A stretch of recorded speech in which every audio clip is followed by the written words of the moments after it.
In the heart of the Pacific Ocean, the waves ebbed and flowed, hiding the monstrous secret of Alcatraz II. A formidable fortress of punishment, it was a high-security prison, isolated from humanity and perched on a solitary island, its forbidding silhouette shrouded in a permanent mist of dread. Walter Harding, a man of intimidating stature and chilling silence, had been sentenced to life imprisonment in Alcatraz II. His world was reduced to an 8x10 cell, a bitter symphony of metallic clangs and shrieking sirens that punctuated the somber quietude. Tall, barbed fences ran like veins across the vast expanse of the island, the prison buildings austere, their cold gray stones whispering tales of despair and desperation. 3 months into his sentence, a strange affliction began to torment the guards. It started as a relentless fever, escalating into crippling fatigue. Then, they'd lose consciousness, providing prisoners with fleeting windows of freedom. News of these baffling incidents trickled through the prison grapevine, whispers of chaos seeping through the cracks of this iron fortress. Walter listened with morbid curiosity, his heart pounding with a peculiar mixture of fear and hope. One fateful day, a guard escorting Walter to the mess hall suddenly collapsed, his keys and gun clattering onto the cold concrete floor. His heart pounded in his chest like a frantic drummer. It was his chance.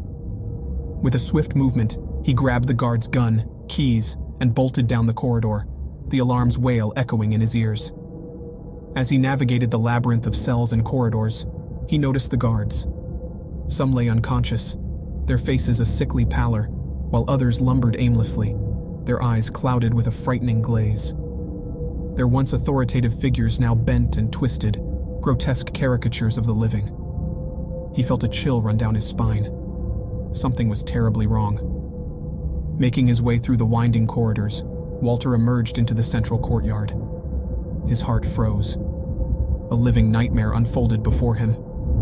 Dozens of guards and inmates roamed aimlessly, their bodies grotesquely deformed, eyes vacant, mouths agape in silent screams.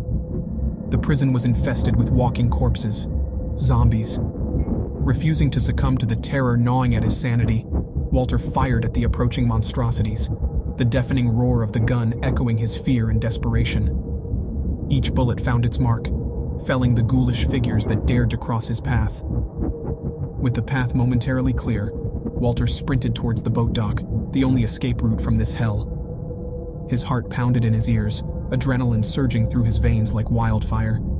He could see the bobbing boats tethered to the dock, salvation so close yet so far. But before he could reach the dock, a grotesque hand shot out, grabbing his ankle. Walter fell, the cold concrete scraping his skin. He turned to see a zombie guard, its face a mask of death, gnashing its teeth in hunger. He fought, but more hands grabbed him, pulling him into a sea of decay. A scream tore from his throat as the creatures descended upon him, their gnarled teeth sinking into his flesh. His world faded into a symphony of agony and despair. 3 months later, a rescue team discovered the horrifying truth. Alcatraz II was a haunted island, filled with undead creatures. The chilling discovery sent shockwaves through the world. The island was sealed off, the secret of its damned inhabitants buried under a shroud of fear and denial. Walter Harding's horrifying end was buried in the annals of the prison. The crew that had been sent to investigate Alcatraz II returned with harrowing tales.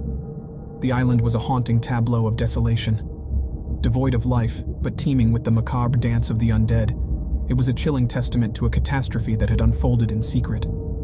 Inside the prison, they found cell doors hanging open, their occupants wandering aimlessly, their minds lost to the horrifying transformation that had overtaken them. The mess hall was a mess of overturned trays, half-eaten food decaying, mirroring the decay of the once human creatures that roamed the halls. The eerie silence was punctuated by the shuffling of feet and the guttural growls of the undead.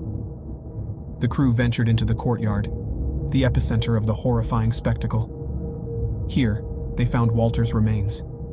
His final resting place was a grim testament to his desperate struggle for freedom and survival. They made their way to the dock, the place where Walter had made his final stand. The boats bobbed gently, a cruel mockery of the escape that had been so close yet so far for Walter. The sight sent a chill down the investigators' spines, a grim reminder of the horror that had occurred. As the crew began their retreat, they heard a low growl. Turning around, they found themselves facing a group of undead guards, their uniforms torn and bloodied, their eyes devoid of any humanity. The crew opened fire, the deafening shots echoing across the island, a lament for the damned souls of Alcatraz II. The island was declared a no-go zone, the horrifying tale of its inhabitants buried under classified documents and red tape. It was as though Alcatraz II had never existed, its existence wiped off maps and erased from public consciousness. The Pacific waves lapped at its shores, a mournful dirge for the forgotten victims of this secluded fortress. When you subscribe, be sure to click the notification bell. Click here for more true scary stories.